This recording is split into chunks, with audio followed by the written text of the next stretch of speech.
Well, today we're going to take a little bit of a pause. It's important to take time out to reflect on where you've been and where it is you think you're going. It's especially important that we take that individual pause to really reflect and think about our priorities, our values, and our purpose. In today's episode, we're going to dive in and do just that.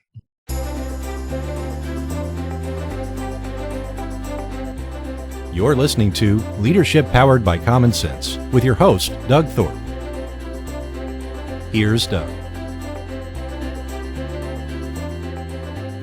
Welcome, everyone. This is another episode of Leadership Powered by Common Sense. I am your host, Doug Thorpe, and today I've got with me Mr. Mike Hynes. I think we're going to have a really good discussion today about some thought-provoking ideas and ways to kind of set your heart and mind on the purpose that you might be pursuing and really get kind of the nitty-gritty of why it is you do what you do with your business, your work, and even with your life. So, Mike, first, let me say welcome. Happy to have you on the show. Thanks, Doug. It's a real honor and pleasure to be here. Really enjoyed talking so far and looking forward to where we take this today.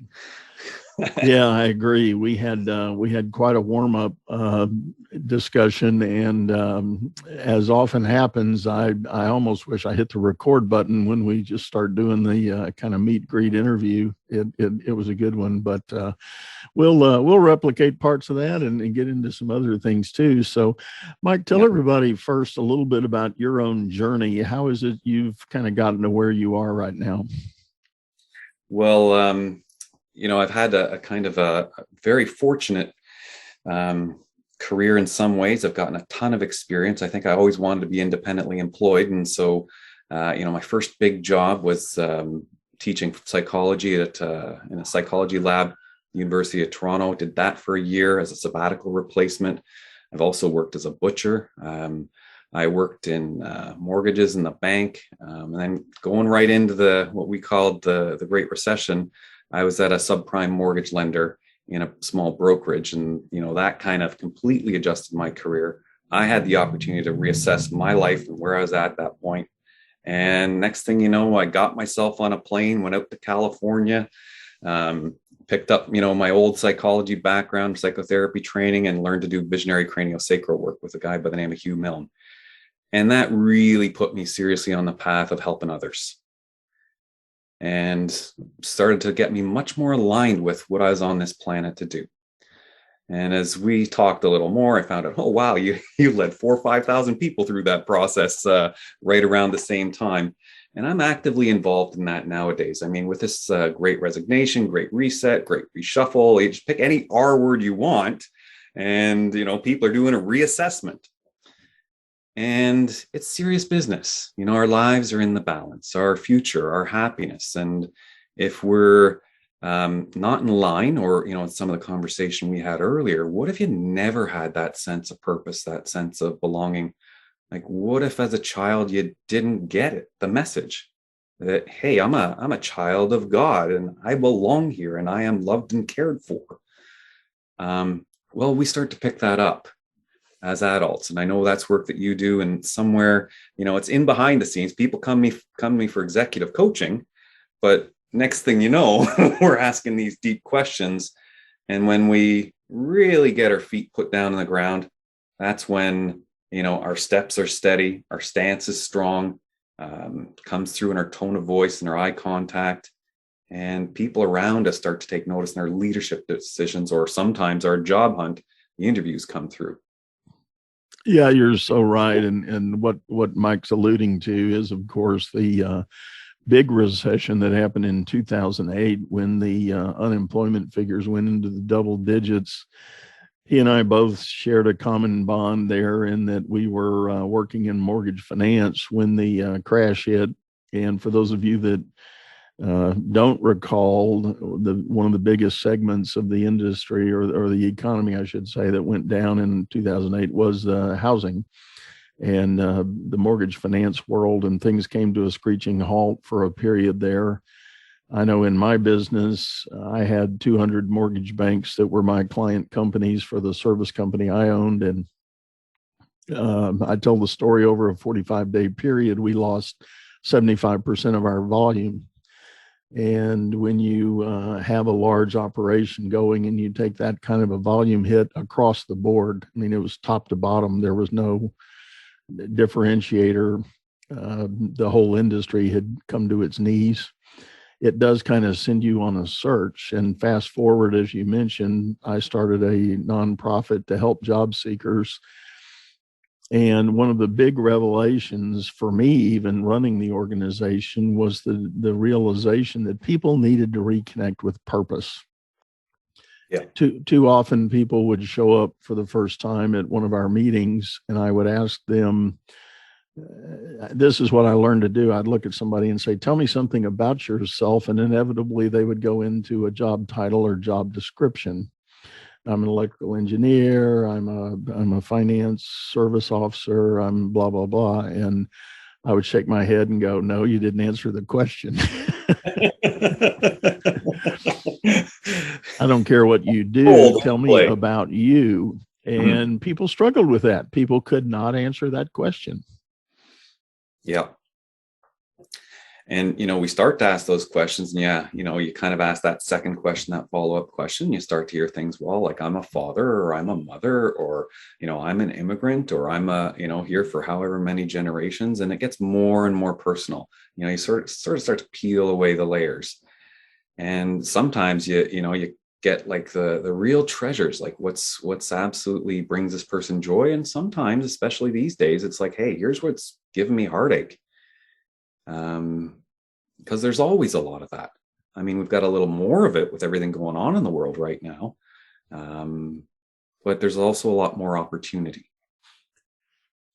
It does really seem that because of the sort of unavoidable lockdown and everybody being sent home from the workplace, that so many of our employees did a reset.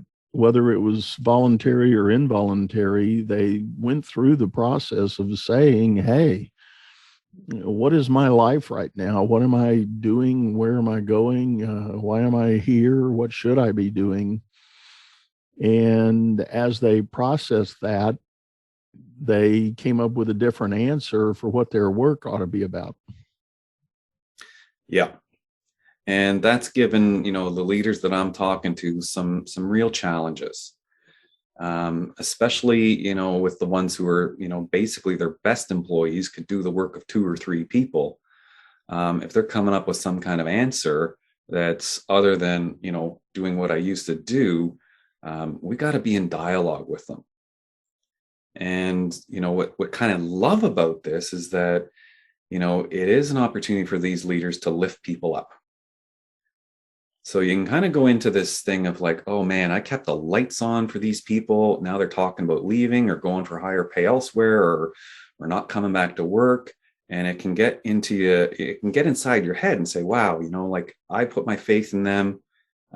Where's the loyalty? It turns into a demand. Or you can take a second and say, okay, this person's telling me something really important about what's going on with them. I mean, they may have lost loved ones, or they may have elderly people they got to care for. They may not have childcare anymore because school's on and off, or heaven knows, right? But they're telling you something really important. And the people that are getting this right in leadership are having that conversation no matter how difficult. And they're saying, I'm going to continue to invest in you, and you're going to continue to invest in me, and we can have a win-win. Like those of us that really have had the good fortune to have a job that we absolutely love doing, recognize how important that is for the psyche. Like we know what that structure provides, and we know that, wow, I've made a difference in a life or lives. I've kind of increased my wealth, but not everybody's had that. And so we can start to have some of these conversations of, hey, work can be something really good for you. Work can be really healing. But as leaders, we can't just kind of, get away with do as I say when I say it. I mean, that stuff's gone. Yeah, I definitely think there's a demand for a different style of leadership, and there will be those, longstanding people in positions of authority that can't make the change. And I've already seen it in a couple of areas where 30-year-old veterans of an industry are saying, you know what, forget it. I hear what's going on. I see what people are talking about. I'm not ready and able to make that leap. I'm going to go ahead and take my chips and go home. And it's sad in that regard, but I think the companies that are really emerging stronger out of this are the ones where the leadership has taken that very open-minded view and said, okay, I get it. I'll hear what you're saying, talking to the employees. I'll hear what you're saying, and I am willing to have the dialogue. I am willing to have the discussion, and ultimately make whatever changes make sense for the good of the business. Yeah, and I mean, it is on the employees to bring in a business case. I mean, we've had a lot of that kind of stuff go around the internet and kind of popular media where, I'm quitting that jerk boss or all those kinds of things. And like I think we're having another wave or a third wave of that, because you're now seeing people talking about, like, should I rehire the same employee?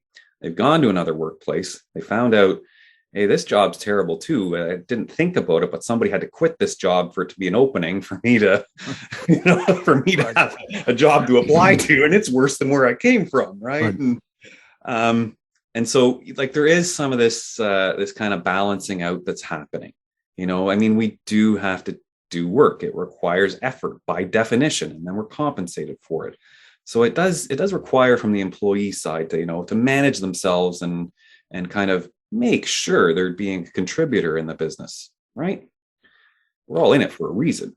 I think you raise a great question, and I definitely had leadership teams ask me this. Yeah, but what about the employee's obligation? What should the employee be doing in the face of all this? And I think the fair answer is there's definitely some employee accountability that has to be on the table.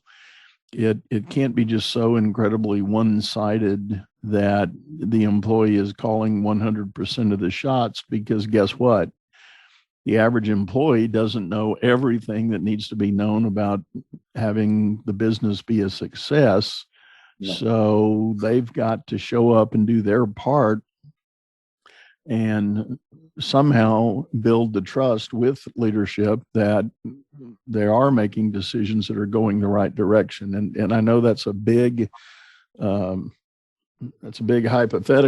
for me to lay out there, because that's exactly where some company owners and leaders are failing. They're not building the trust. They're not allowing those things to happen. So employees are disgruntled and leave to go elsewhere. And some of this is generational. I mean, you brought up a 30-year-old, and it gets even more so as you go down to the 25-year-old. Their number one driver is not necessarily dollars. And I think initially in this Great Recession, there was like this kind of, let's just throw some money at the problem and we'll get new people or we'll keep the old people.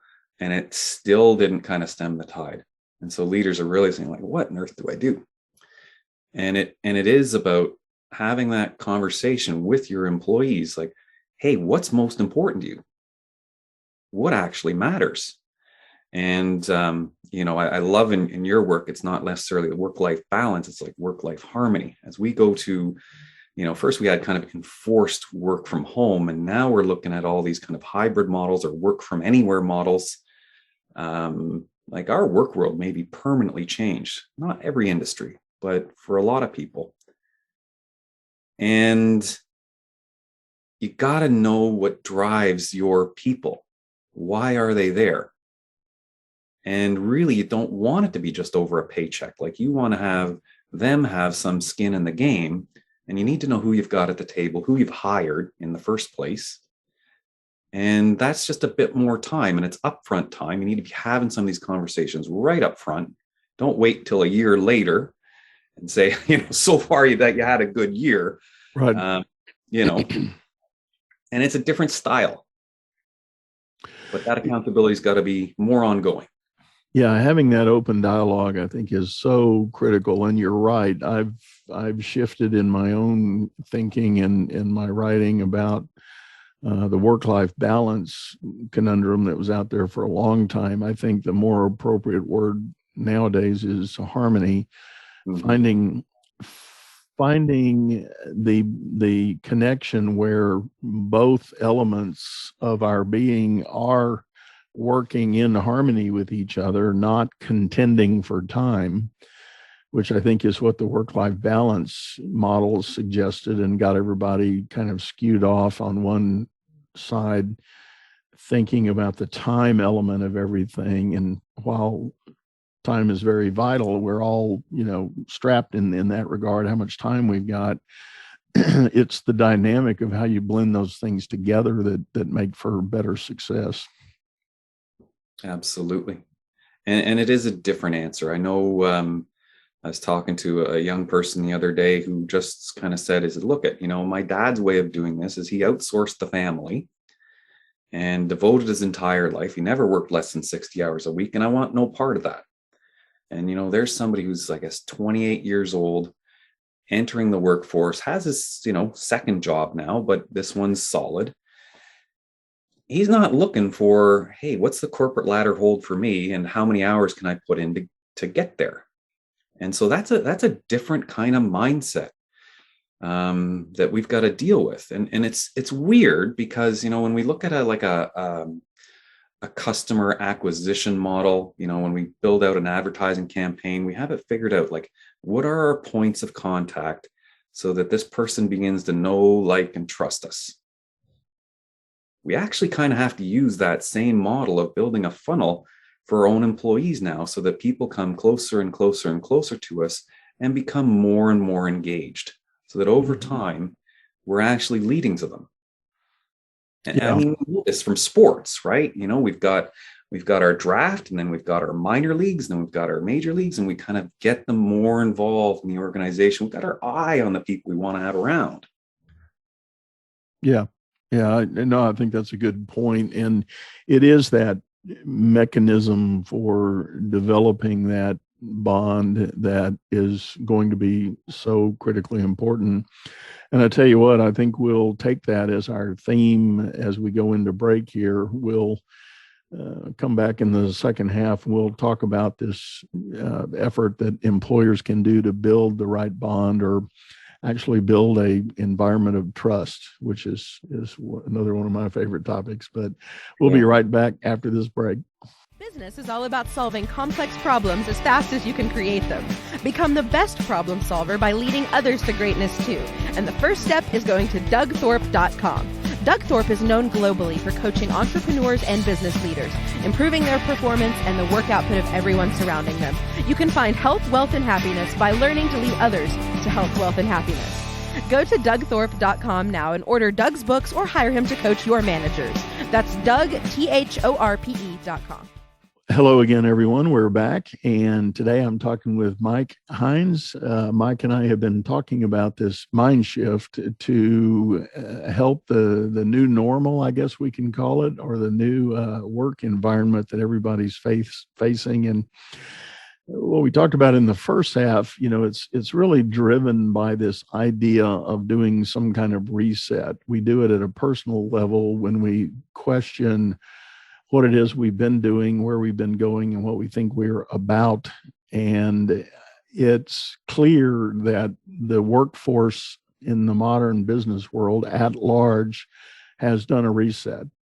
So as a company owner or a leader, the question becomes, how do you engage those folks, and what are your choices? What are your next steps you need to be thinking about to attract the right talent, retain the right talent, and motivate the workforce to do what you've got to do? And that's a huge, tall order. So, Mike, I'll put it on you. How do you fix that? Boy, if I had that right answer, I'd be on the cover of Forbes instead of trying to. Amen. But I can tell you, when things are going right, you can kind of there are some commonalities, and you and I kind of connecting on, hey, what happened back in 2008, 2009, 2010, where did your life go? That's actually valuable information. So what's kind of funny as human beings is our brains are always kind of operating on shortcuts, right? Like that thing up in between our ears uses a lot of energy. And so we often don't like to use it, and we go to shortcuts or heuristics, as they call it. When we're in a time like this, we kind of want to do that consciously. So there's a lot of pressure. We don't want to collapse into like our lowest common denominator state. We actually want to rise to meet the pressure. As leaders, it's even more important that the people around us see us and feel us as having that kind of grace or calm, assessing the situation for what it really is, setting a path or having a vision, having a purpose. It can be a much more short-term thing, but a goal that's very clear and definable, and doing it calmly. And that comes across in our tone of voice, in our patterning. That comes across in what time of day we're sending our emails.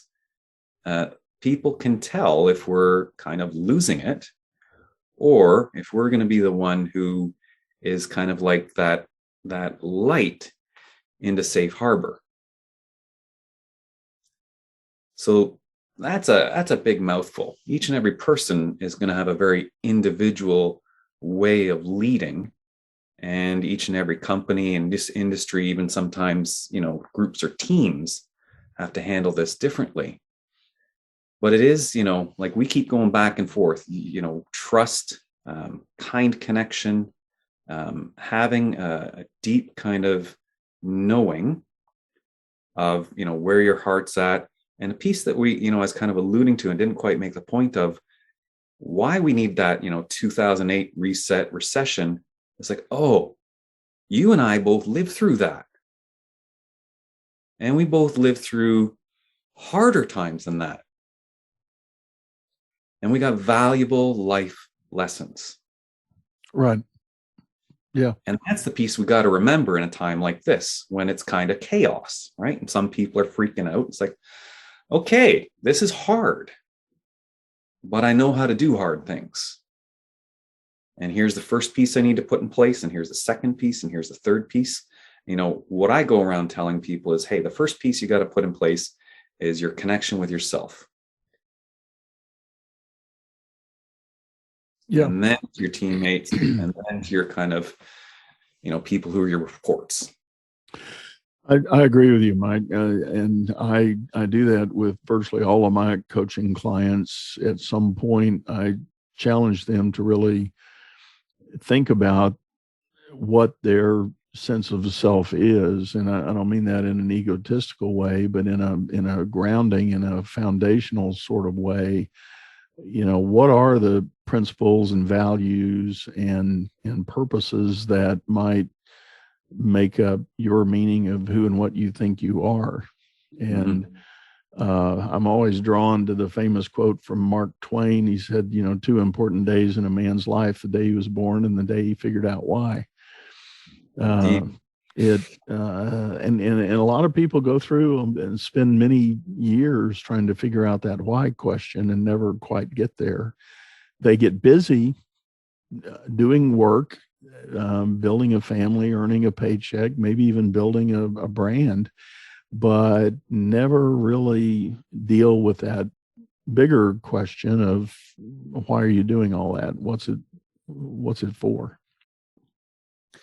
And that's kind of one of the themes I like to get at in my book and overall is, hey, what is this purpose? I kind of go to mythology and say, you know what, you've got a long arc story playing out. Like there's something that's deeply connected to your purpose. Sometimes you see it in repeated patterns, relationships fall apart, or jobs do, or, some people say, oh, I'm on a lucky streak, and they do that every 3 years or so. Like there are these kind of themes and patterns, and until we kind of really take that step back and put it all together, it's as if we're just kind of at the mercy of the winds and without a kind of rudder, like we're just blown around this way and that way.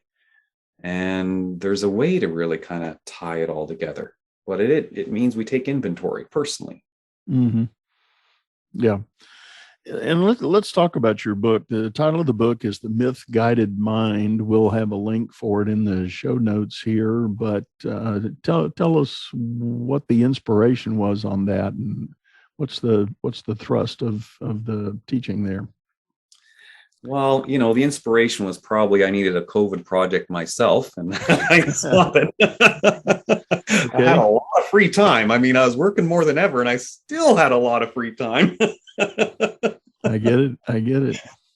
So, and I mean, I did look around because there were lots of people. We got alcohol sales got published, and record numbers and all those kinds of things, home deliveries, and there were good ways and bad ways to get through it. And some people turned to exercise or picked up a hobby or project. People were baking bread like it was going out of style. And that had been something I wasn't getting done. I'd wanted to write a book for about 10 years and it wasn't done. So I literally had a client say to me, oh, you should write a book. And I said, oh, no, I haven't written a blog post. And he said, did you just use the word can't? Oh, no. Client turned my own medicine back on me. Yeah, there you go. So, that's what it was. But had been cooking around.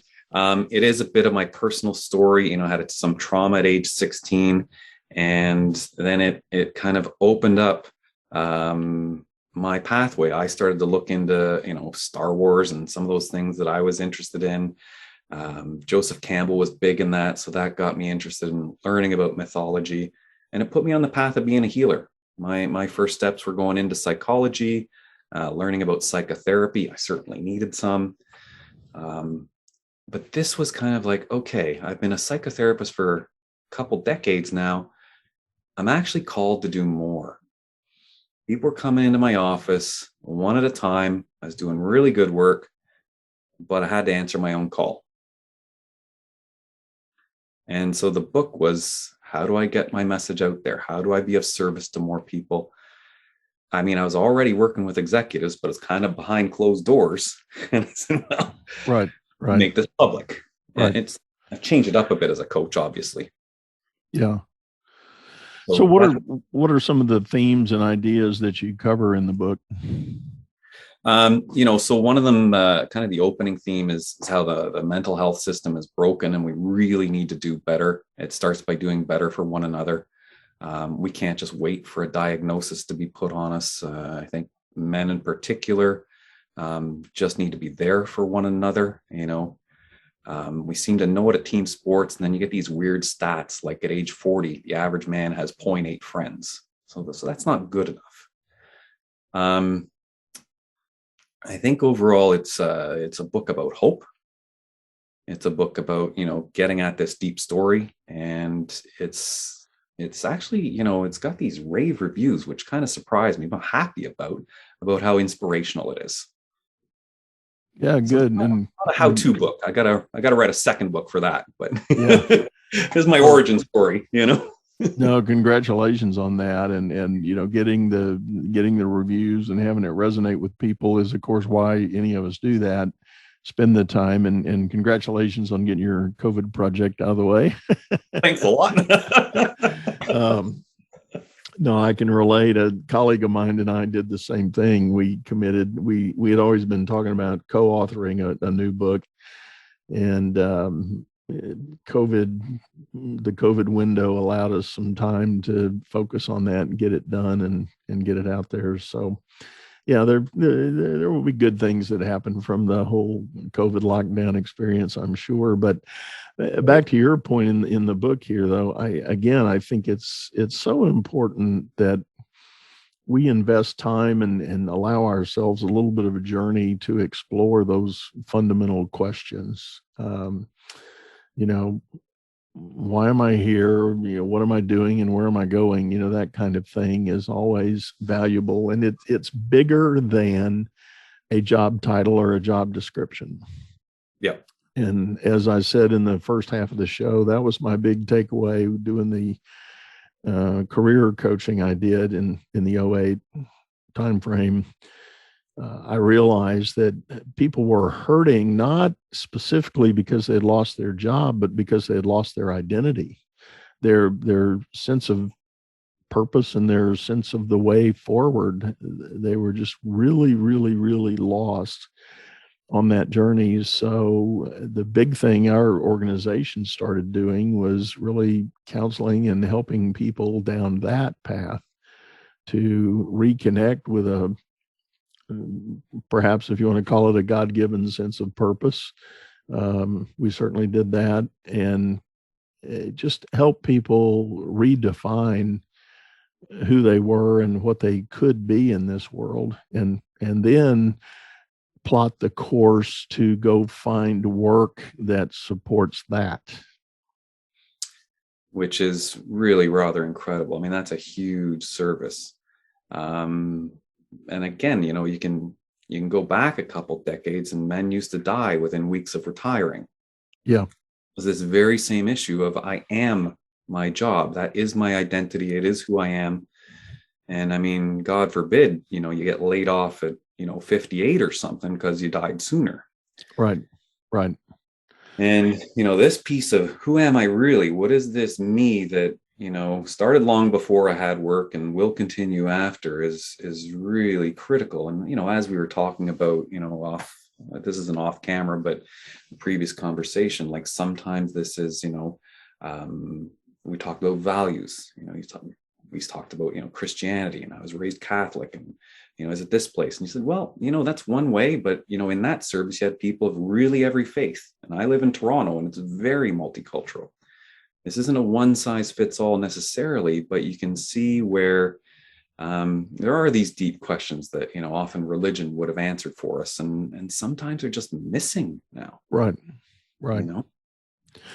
Well, what we chose to do in that organization, we were officially declared, we were a faith-based organization, but we were non-denominational. So we didn't evangelize a particular belief or sect or culture for that matter.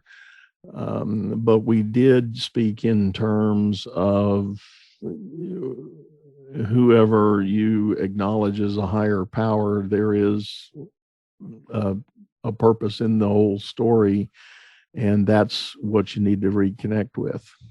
And we didn't judge the basis or the principles or the framework that comes from, but we encourage people that were somehow raised that way to reconnect with those roots and find that sense of belonging. And we had one gentleman, it was funny, he said his phrase was, well, come to Doug's meetings, you're either going to find a job or you're going to get saved, either one.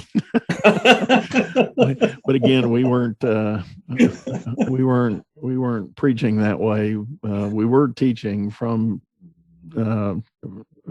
some biblical principles, but again, we didn't twist anybody's arm one way or the other. And I, by the way, for the record, have a very bifurcated religious experience growing up as a child. I've been an official member of about 9 different denominations over my lifetime. And I mean, sprinkled, baptized, dunked, whatever you want to call it. I've done them all. And that's another discussion for another day, but there's still something there that I think people need to allow themselves the opportunity to connect with.